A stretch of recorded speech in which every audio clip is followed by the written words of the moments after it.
Tonight on KPBS Evening Edition, helping people who are homeless get off the streets. Some of us need a little, what you call like a little boost.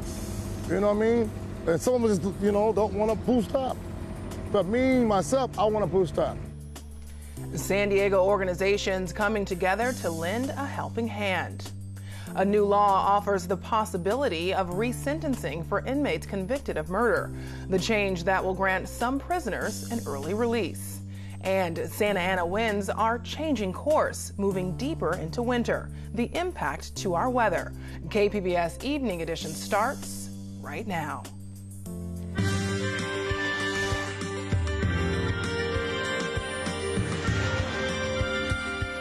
Good evening and thanks for joining us. I'm Ebony Monet.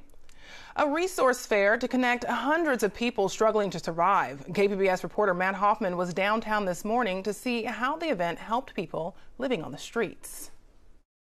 Behind me is the line to get into the 13th annual Project Homeless Connect. Last year, over 800 people turned out for this, which helps address people's short and long-term needs. Okay, how you want me to do this? Just pull it up? Yeah, just pull it up. Okay. We ran into 55-year-old Roy Thomas while he was getting ready for a flu shot and the second dose of the hepatitis A vaccine. Well, I'm okay now, right? Yep. Thomas says he's been living on the streets for a year and took advantage of the resource fair Wednesday, which included getting his blood pressure checked. You are in the blue zone. The blue, that good or bad? His blood pressure was a little high, and Thomas thinks he needs to cut back on salt to lower it. One thing he wanted to do was get an eye exam, but he couldn't find that among the services offered. If you really take the resources they give you, yes, it could benefit you. But it's up to you, Like with me, for example, all I want really is my visual, and try to find a job, get back to work in the workforce, get some better clothes and whatnot, and go back to work. Thomas says he used to have a job and a home, but he had a heart attack and fell into debt, eventually losing everything. Some of us need a little, what you call like a little boost. You know what I mean? And some of us, don't want to boost up. But me, myself, I want to boost up. And yes, I do need some help. I have a little, I don't know to call it addiction. I love my beer. Thomas says he believes people on the streets are misunderstood. We are people, just like anybody else. It's just that we're having a hard time. He does appreciate what the city of San Diego is doing to help people who are homeless, but says the mayor can do more. We need more help than what you're doing. I mean, we understand you can do what you can, but you can really do more. You need to start coming down here more and one-on-one conversation with some of these people down here, the homeless people. Because some of us have a lot to say. And there's a lot of us out here that are in trouble that needs help, and we can't get that help because of the barriers with the red tape.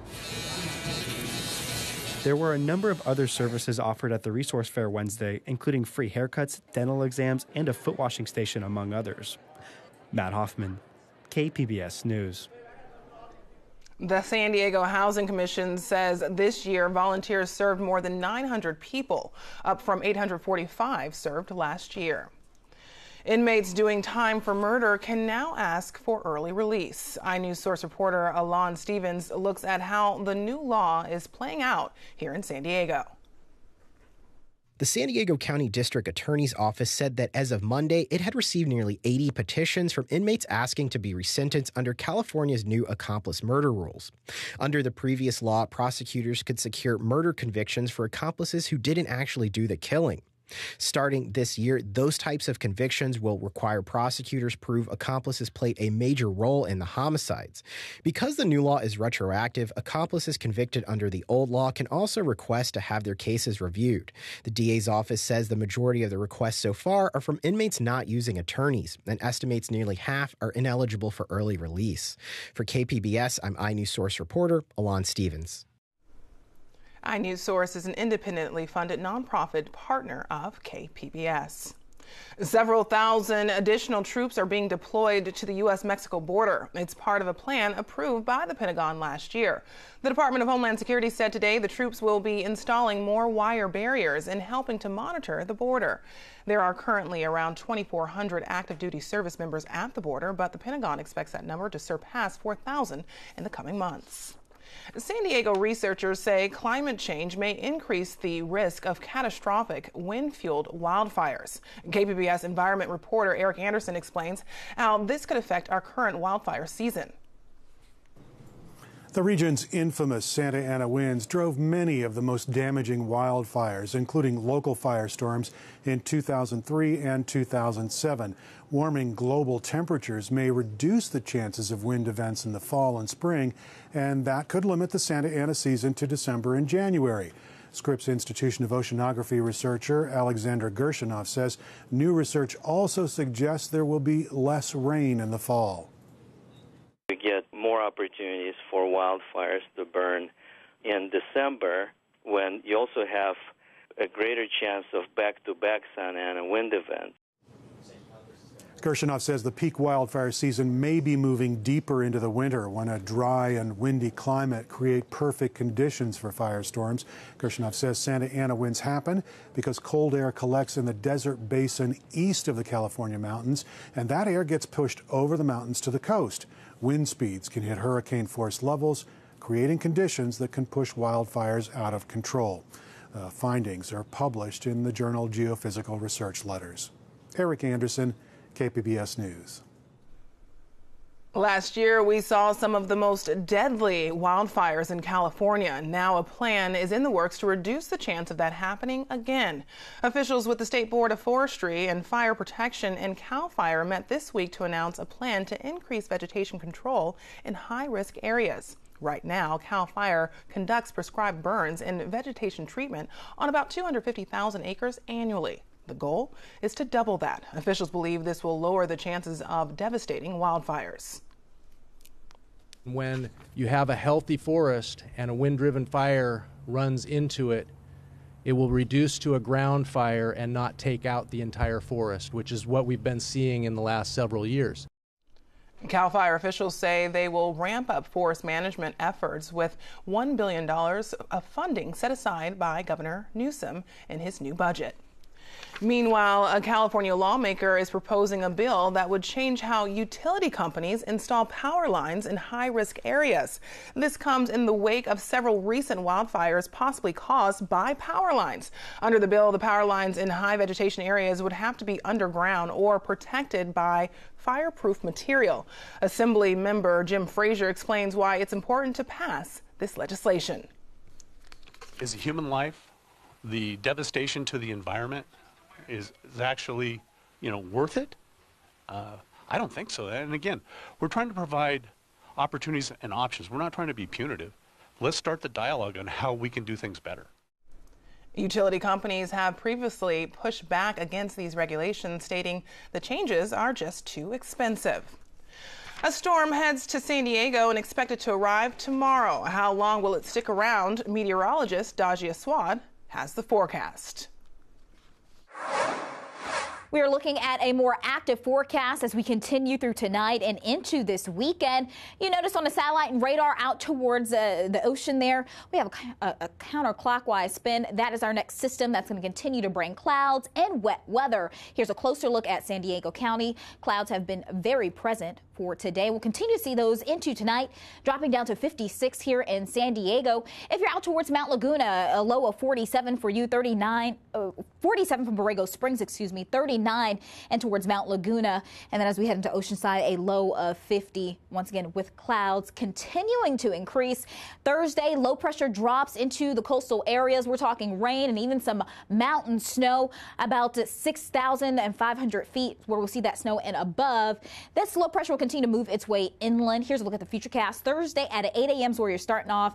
Dry to start with lots of clouds. Then as we head into the noon hour, that begins to creep in towards Oceanside. San Diego's starting to see that as we head into the 2 and 3 p.m. hour. Borrego Springs, Mount Laguna, that will continue to move into your area as we head into the afternoon and evening. By 8 p.m., San Diego starting to notice some relief, but it's overall wet, windy day here and towards Oceanside with a high of 63 for your Thursday, 70 in Borrego Springs.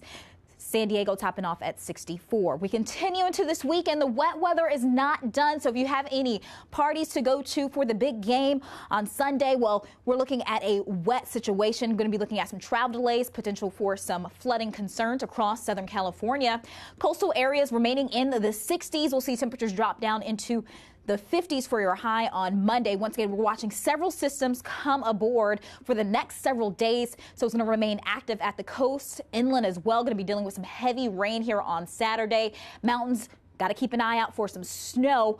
Higher elevations get a better chance for some accumulating snowfall as we head into this weekend. Partial sunshine on Sunday with a high of 42 in the mountain areas. And then as we continue into the deserts, we're also going to be needing that wet gear.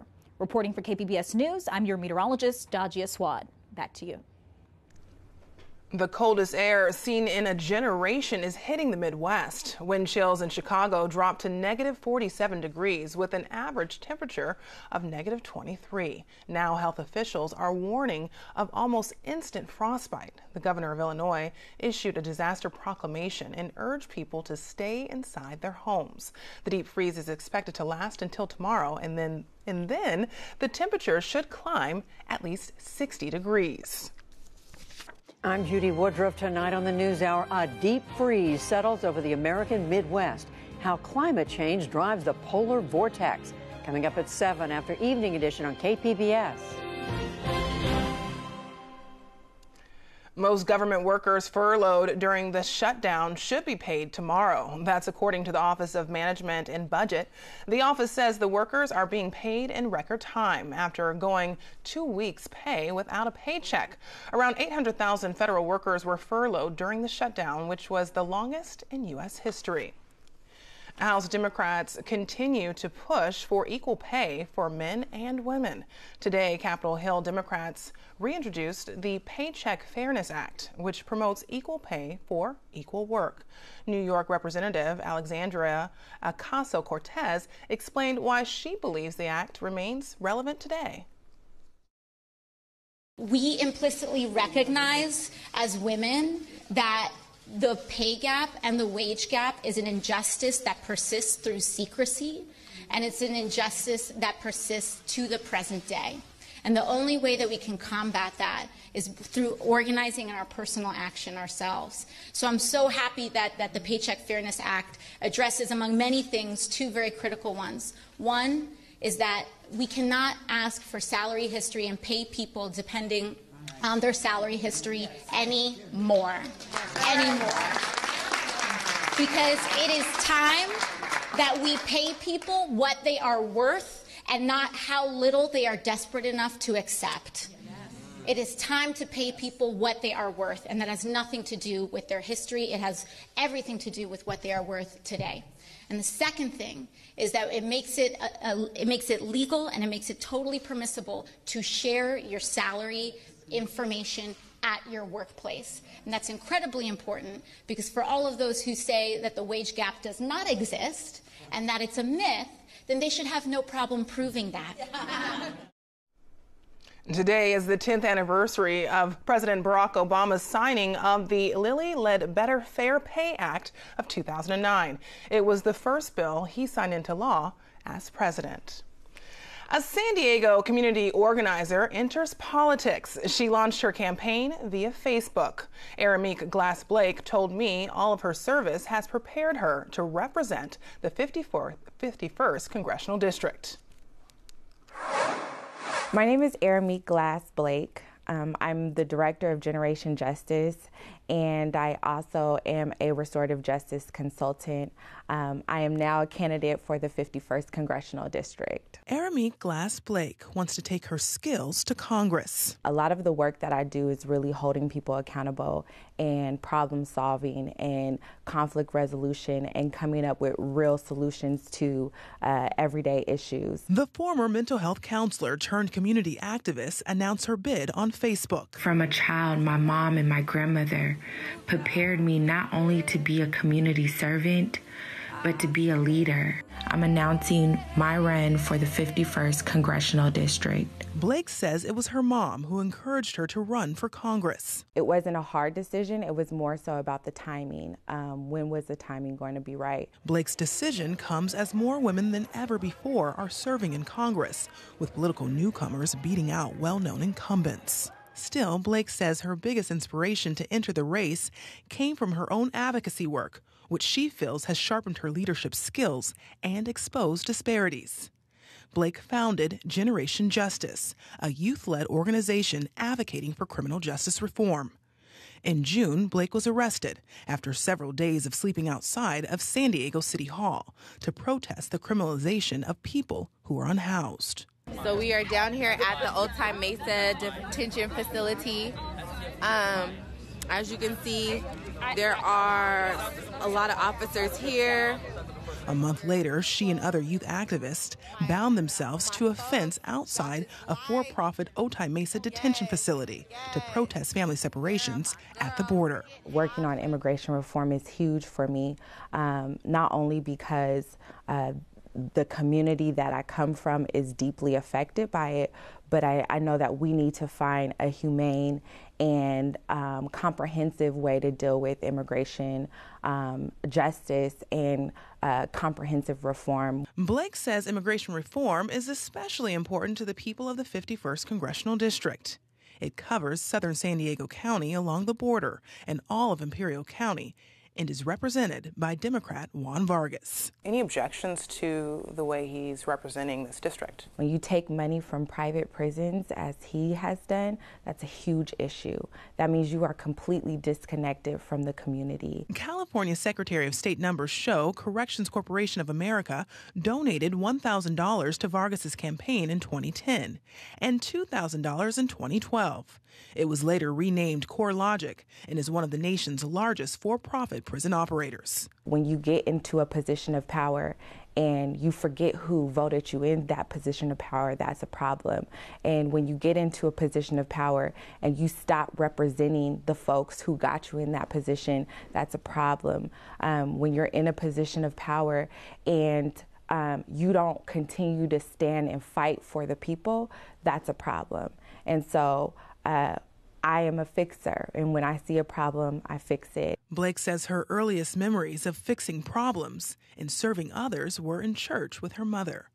She says it was only fitting to announce her campaign on what would have been her mom's 51st birthday. We had this conversation, so for me to now be able to move in that direction and to really be operating in the gifts and everything that my mom instilled in me is the best way I can honor her and the best way I can continue her legacy.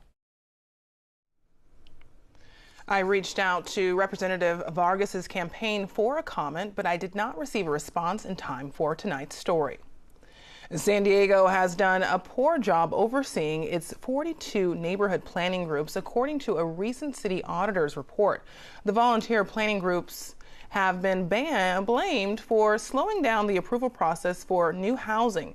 The auditor couldn't verify the claim because many groups are failing to keep good records of meetings, elections, and even current memberships. At an audit committee meeting Wednesday, attendees said planning group meetings often conflict with people's work or family schedules. There's a lot of reasons people might not engage in the system that exists. We need to change the system to make sure that it's inviting to everyone. So I'm not scared of messy. That's exactly why I want more accessible community planning groups. City staffers have pledged to improve training for planning group members. The City Council may consider more comprehensive reform this year. The DMV is once again in the hot seat. This is the first time for a funding request. Last year's wait times and accidental voter registration were at the forefront of the issue. Now the DMV is requesting $40 million from the state budget to fix those problems. The Joint Legislative Committee says it will not grant the money until full assessment has been complete. The funds are being withheld until the committee meets at the end of April. Prices remain high, but home sales have definitely cooled off. KPBS editor Tom Fudge has details on new numbers that show a double-digit drop. The report from CoreLogic said the number of home sales in Southern California in December was down 8% from the month before, and it was down over 20% from December of 2017. The trend was pronounced in San Diego County. Here, home sales were down 22% in December compared to the previous year. An analyst for CoreLogic said the numbers reflect an increase in mortgage rates in 2018. Stock market volatility slowed sales in the high-end markets, and generally high prices discouraged other would-be buyers. San Diego home prices dropped almost 3% from November to December of 2018, but the median home price last month remained very high at $550,000. Tom Fudge, KPBS News. Bitcoin is expanding out of the online market and into reality. Soon accessing this digital currency could be as easy as going to your local ATM. And we'll find out the way our current financial system works. Every time you get cash from an ATM, the bank converts digital money into the real stuff. Bitcoin stays digital. There's no coin, no bills, and for that matter, no bank. Effectively, you are the bank in this case. Chris Yim is the CEO and co-founder of LibertyX, a company working to get Bitcoin to the masses. They've developed software that turns ordinary ATMs into Bitcoin exchanges. You pull up a map on their app.